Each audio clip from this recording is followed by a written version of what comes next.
What's up, everybody? Welcome back to our channel. Hope you are enjoying the holiday season. This is going to be a chatty video.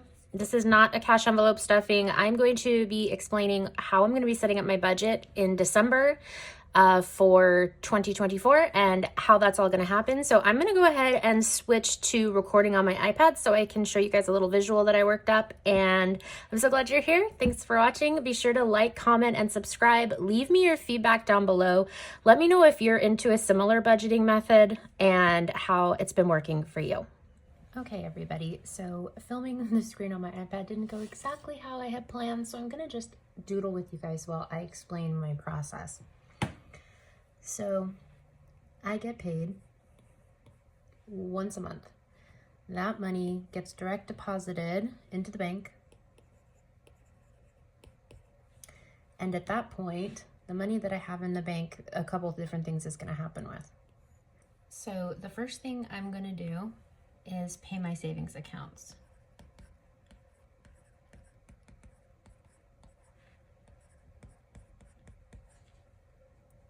I have two savings accounts in the bank. One is my long-term,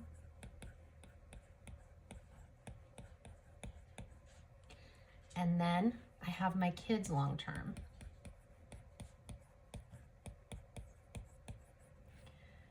The second thing I'm going to do is fund my sinking fund account.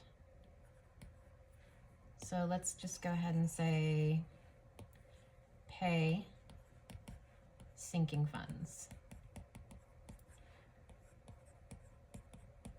So really I have three savings accounts. So I have my long-term, the kids' long-term, and then my sinking funds. That's in a separate account that's tied to a debit card, so I can use it that way if I need to, but that's not my intention.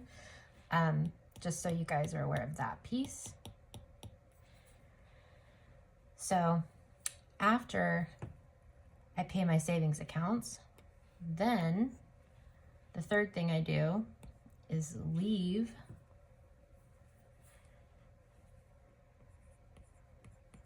enough money in checking for bills, plus a $50 pad in the checking account. After 6 months, I will stop doing a pad because then I will have built up a few $100s, okay?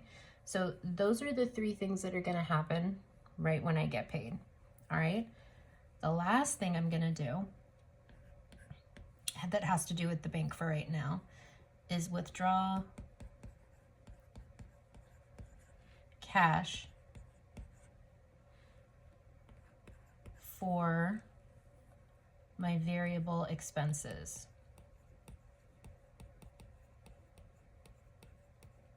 Okay, and then what I'm gonna do with that money, again, this is withdrawn once a month at the beginning of each month.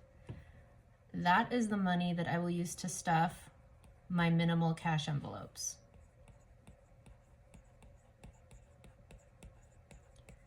I have greatly reduced the amount of envelopes I'm stuffing, and I'm going to stuff a little bit more cash in them while I'm getting used to this new method. But that is my intent. So I get paid, goes into the bank. The first thing I do is transfer money to the savings accounts. The second thing I do is pay the sinking fund account. The third thing I do is leave money in my checking account for the bills that are kind of come out automatically.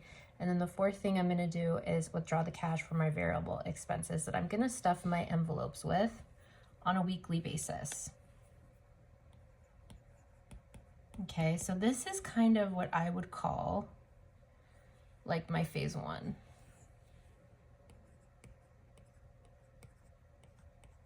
Okay, so that is the general initial plan. All right, so phase two.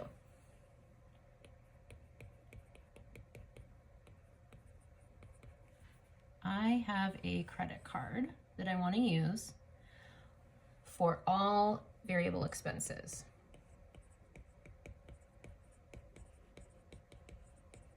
So every time I need to buy anything for any reason, I'm using this credit card. This particular credit card has amazing benefits. So I'm doing this for several reasons. So the benefits for the card and building up my credit.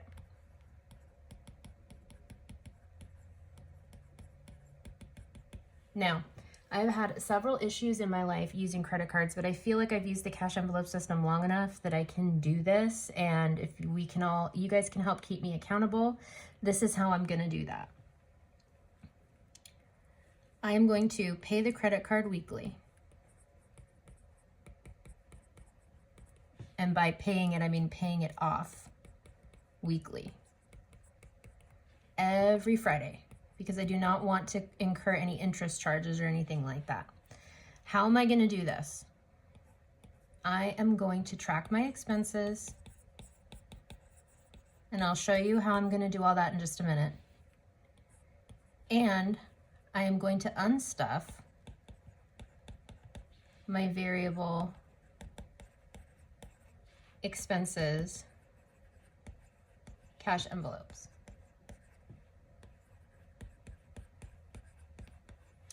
Now, tracking the expenses is super important. So this is going to enable me to see how I need to adjust my categories, if I need to at all, how I need to control spending. And I think I have the categories pretty well figured out. So this is what I'm calling phase 2.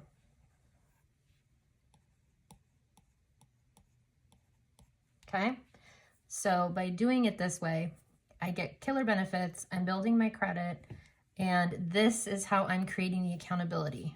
So every week on YouTube, so my content, I'm going to be stuffing my variables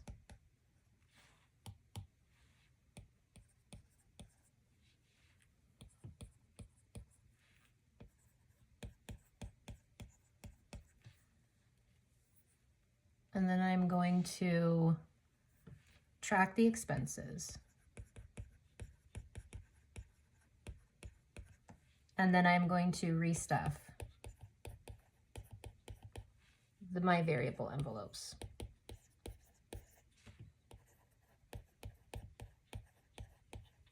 Okay, so this is what I call phase 3. This is my accountability.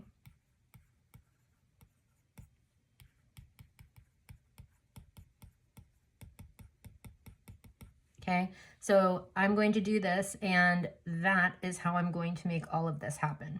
I hope that that makes some sense to everybody. I know there's a lot of people who do this already, but I do love stuffing cash envelopes. So I needed to figure out a way to do this in a way that made sense without creating a ton of extra work for me.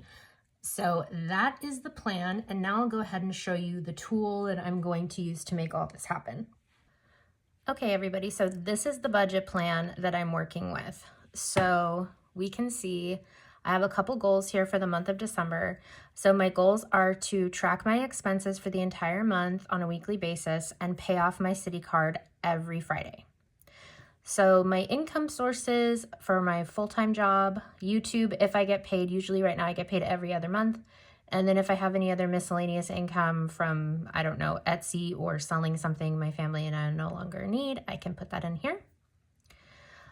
So we already talked about this. So right away after I get paid, I am transferring money into sinking funds, my kiddos' savings, and my savings.